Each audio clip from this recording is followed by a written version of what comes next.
To improve your English speaking skill, try to speak in English every day 3 or 4 hours.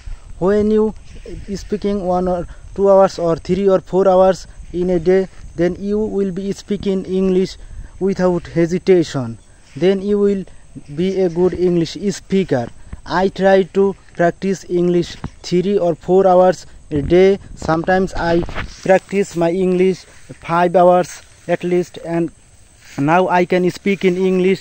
I try every day to speak in English. Now I can speak English fluently.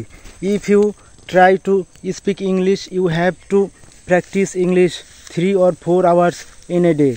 Then you will speak in English fluently.